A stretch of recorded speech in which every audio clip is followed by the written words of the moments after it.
ఇక శ్రీరామచంద్రమూర్తి నడయాడిన పుణ్యస్థలం ఒంటిమిట్ట కోదండరామస్వామి ఆలయం. దక్షిణ అయోధ్యగా పేరుగాంచిన ఈ ఆలయం వార్షిక బ్రహ్మోత్సవాలకు ముస్తాబైపోయింది. టీటీడీ ఆధ్వర్యంలో అంకురార్పణతో బ్రహ్మోత్సవాలు అంగరంగ వైభవంగా ప్రారంభం కాబోతున్నాయి. ఒకే శిలపై వెలిసిన సీతారామ లక్ష్మణులు, హనుమంతుడు లేని ఏకైక రామాలయం, పండు వెన్నెల్లో జరిగే అద్భుత కళ్యాణం, ఇలా ఎన్నో విశిష్టతలు ఈ క్షేత్రం సొంతం. ఈ అద్భుతమైన ఘట్టాల్లో ముఖ్యమైన శ్రీ సీతారాముల కళ్యాణోత్సవం ఈ ఏడాది ఏప్రిల్ 1న ఘనంగా జరగనుంది. ఈ నేపథ్యంలోనే స్వామి అమ్మవార్లకు సీఎం చంద్రబాబు పట్టు వస్త్రాలు సమర్పించనున్నారు.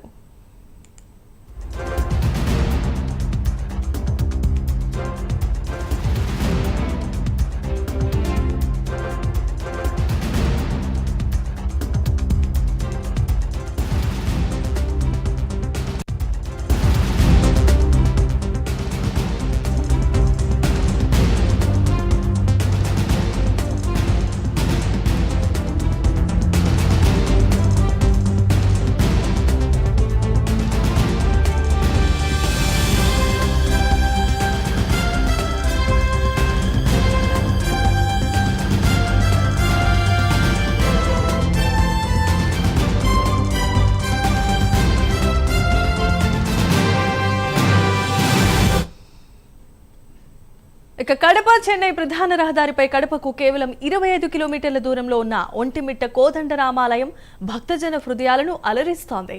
క్రీస్తు శకం 1350 ప్రాంతంలో ఉదయగిరి పాలకుడు కంపరాయలు ఈ ఆలయ నిర్మాణానికి పునాది వేయగా, బుక్కరాయలు, మట్లి రాజుల కాలంలో ఇది పూర్తి స్థాయి రూపాన్ని సంతరించుకుంది. అపురూపమైన 3 గోపురాలు, 32 స్తంభాలతో కూడిన రంగ మండపం, విజయనగర శిల్పాకల వైభవానికి నిలువుటద్దాలు. ఇక్కడ ప్రతి శిల ఒక కావ్యంలా కనిపిస్తుంది.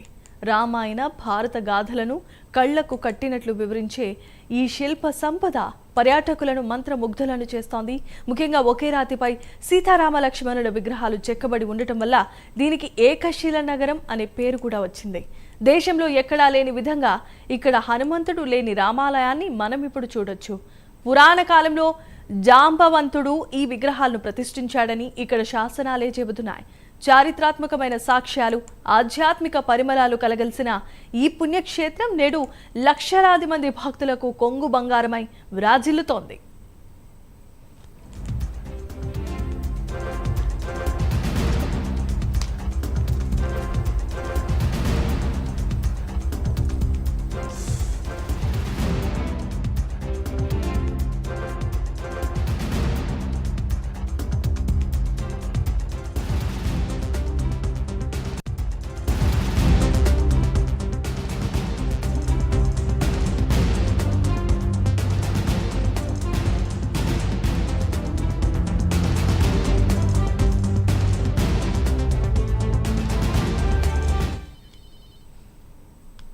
ఇక కోదండ రామాలయానికి ఉన్న ఒంటిమిట్ట అనే పేరు వెనుక ఒక ఆసక్తికరమైన జానపద గాథ ప్రాచుర్యంలో ఉంది. పూర్వం ఈ ప్రాంతంలో ఒంటడు, మిట్టడు అనే 2 కిరాత సోదరులు ఉండేవారు.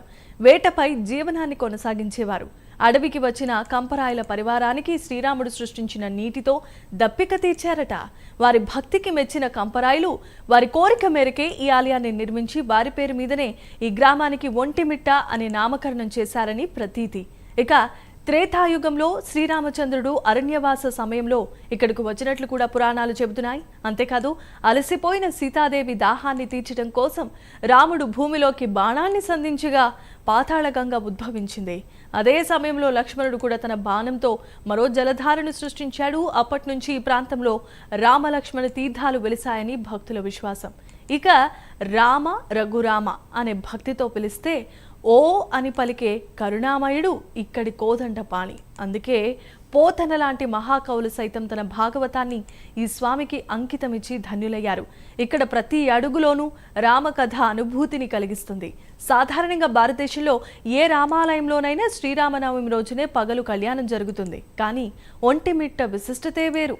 ఇక్కడ కళ్యాణం పండు వెన్నెల్లో చల్లని చంద్ర కిరణాల సాక్షిగా నిర్వహించడం ఒక అద్భుతమైన ఘట్టం. ఏకశిలా నగరం శ్రీ కోదండరామస్వామి దేవస్థానం చరిత్ర చాలా గొప్పది. ఎందుకంటే 1800 సంవత్సరాల పైబడి దేవాలయం, పురాతన దేవాలయం. అందులో ఈయన చరిత్ర ఏంటంటే, వంటడు మిట్టడు దొంగలు అనేవాళ్ళు దేవాలయం కట్టారు. కట్టినాక ఈ దేవాలయానికి ఇంకొకటి ఏంటంటే ముస్లింలు హిందువులు అనే భేదం లేకుండానే ఈ టెంపుల్కి వస్తారు. కారణం ఏంటంటే ముస్లింలు అప్పుడు మీ రాముడు పలుకుతాడా అంటే పలుకుతాడు అని చెప్పడంతో ఎట పలుకుతాడో చూద్దామని ఆ ముస్లిము రామ రామ రామ అంటాడు. ఓ ఓ ఓ అనడంలో అంటే మా ఒంటిమిట్ట కోదండ రాముడు అంత గొప్ప వ్యక్తి. పోతే రెండవది ఏంటంటే ఒంటిమిట్ట కోదండ రాముడు నిజంగా భక్తులకు మేలు జరుగుతుందో జరగదో కానీ ఒంటిమిట్టలో బాధ్యత గలవారు టెంపుల్లో చైర్మన్లు కానీ దేవస్థానంలో పనిచేసే వాళ్ళు కానీ ఎవరన్నా పొరపాటు చేస్తే మనము విమర్శ లేకుండానే వాళ్ళకు కీడు జరుగుతుంది. అంత గొప్ప చరిత్ర మేము 30 మందిని చూసినాం. పోతే రామతీర్థము లక్ష్మణ తీర్థము రాముడు అప్పుడు లక్ష్మణ తీర్థము నీళ్లు తాగేదానికి బాణం వేస్తే కోనేరు వస్తుంది. రెండవది రామతీర్థము స్నానం చేసేదానికి రాముడు బాణం వేస్తే అది పరిస్థితి. అందులో మా చరిత్ర ఏంటంటే ఆంజనేయ స్వామి లేనప్పుడే జాంబవంతుని టైము. అంటే ఇది ఎంత పాతదో ఒకసారి ఆలోచించు. కాదంటే మాకు డెవలప్మెంట్ లేక మేము వెనకబడ్డాం. కానీ నేను ఎప్పుడైతే రాష్ట్రం విడిపోయిందో అప్పుడు రాష్ట్రం విడిపోయినప్పుడు రెండో అయోధ్యగా ఇది పేరుగాంచింది. దేశంలోనే మా ఒంటిమిట్ట కోదండ రామాలయంలో ప్రతి సాటా సీతారాముల కళ్యాణం పగులు జరుగుతుంది. కానీ ఒంటిమిట్ట మాత్రం చంద్రుడి కోసమే ఏకశిలా నగరం ఇచ్చినాంపో అని చంద్రుడు శ్రీరామచంద్రుడి కళ్యాణం చూడాలంటే అప్పుడు దేవతల ఆజ్ఞ నీకు ఒంటిమిట్ట ఏకశిలా నగరం ఇచ్చినారు పో అంటారు. అది దీని మన దేశంలో కల్లా మా ఒంటిమిట్ట కోదండ రామాలయం సీతారాముల గొప్పతనం. ఇక సీతారాముల కళ్యాణం రాత్రి సమయంలో జరగటానికి ఒక ప్రత్యేక కారణం కూడా ఉంది. చంద్రవంశానికి చెందిన శ్రీరాముడి కళ్యాణాన్ని చూడాలని చంద్రుడు కోరుకోవటంతో ఇక్కడ వెన్నెల్లో కళ్యాణం జరుపుతారని పురాణాలే చెబుతున్నాయి. అయితే ఈ ఏడాది స్వామి అమ్మవార్ల కళ్యాణం ఏప్రిల్ 1న మిరుమిట్లు గొలిపే విద్యుత్ కాంతుల మధ్య వేలాది మంది భక్తుల జయ జయ ధ్వనాల మధ్య జరుగుతుందంటూ ఆలయ అర్చకులు చెబుతున్నారు. ఈ మహత్తరమైన వేడుకకు ఏపీ సీఎం నారా చంద్రబాబు తన కుటుంబ సభ్యులతో కలిసి హాజరు కానున్నారని, రాష్ట్ర ప్రభుత్వం తరపున స్వామి అమ్మవార్లకు పట్టు వస్త్రాలు, ముత్యాల తలంబ్రాలు సమర్పించనున్నారని చెప్పారు. అంకురార్పణ నుంచి ఏప్రిల్ 5వ తేదీ వరకు జరిగే వాహన సేవలు, సాంస్కృతిక కార్యక్రమాలతో ఒంటిమిట్ట ఆధ్యాత్మిక పరవశంతో మునిగిపోనుందని అర్చకులు తెలిపారు. ఒంటిమిట్ట ఏకశిలానగరము, శ్రీ కోదండ రామస్వామి వారి ఆలయము, తిరుమల తిరుపతి దేవస్థానములు. తిరుమల తిరుపతి దేవస్థాన ఆధ్వర్యంలో శ్రీ పాంచరాత్ర ఆగమోక్త ప్రకారంగా స్వామివారి యొక్క వార్షిక బ్రహ్మోత్సవాలు అంగరంగ వైభవంగా జరగనున్నాయి. దానిలో భాగంగా ఈ నెల 26వ తేదీ నుండి ఏప్రిల్ 5వ తేదీ వరకు స్వామివారి యొక్క బ్రహ్మోత్సవాలు జరుగును. దానిలో భాగంగా ఈ నెల 26వ తేదీన సాయంకాలమున అంకురార్పణము, 27వ తేదీన ఉదయము ధ్వజారోహణము, తదుపరి ఆస్థానము. అదే రోజు రాత్రికి శేషవాహనంతో స్వామివారి యొక్క వాహన సేవలు ప్రారంభమవుతాయి. 28వ తేదీన హంసవాహనము, 29వ తేదీన సింహవాహనము, 30వ తేదీన హనుమస్సేవ, 31వ తేదీన గరుడ సేవ, 1వ తేదీన రాత్రికి 6:30 నుండి 8:30 లోపల శ్రీ సీతారాముల కళ్యాణ మహోత్సవము వైభవపేతంగా జరుగును. తదుపరి గజవాహన సేవన జరుగును. 2వ తేదీన రథోత్సవము, 3వ తేదీన అశ్వవాహనము, 4వ తేదీన ఉదయం చక్రస్నానము, సాయంకాలమున మహాపూర్ణాహుతి, తదుపరి రాత్రికి ధ్వజ అవరోహణ జరుగును. తదుపరి ప్రాయశ్చిత్తంగా 5వ తేదీన శ్రీ పుష్పయాగము సాయంత్రము 6:30 నుండి ప్రారంభమవును. కావున భక్తులందరూ ఈ యొక్క వార్షిక బ్రహ్మోత్సవాల్లో పాల్గొని స్వామివారి యొక్క కృపా కటాక్షాలు పొందాలని కోరుచున్నాం. ఒంటిమిట్టకు అయోధ్యకు గల సంబంధాన్ని తెలుసుకుంటే చాలా ఆశ్చర్యం అవుతుందన్నమాట. ఏమిటి ఆశ్చర్యం అంటే చూడండి, 2015 వరకు అంటే రాష్ట్ర స్థాయి ప్రకటించినాక ఒంటిమిట్ట రామాలయము తిరుమల తిరుపతి దేవస్థాన ఆధ్వర్యంలో దేదీప్యమానంగా ఒక వెలుగుతూ ఉందన్నమాట.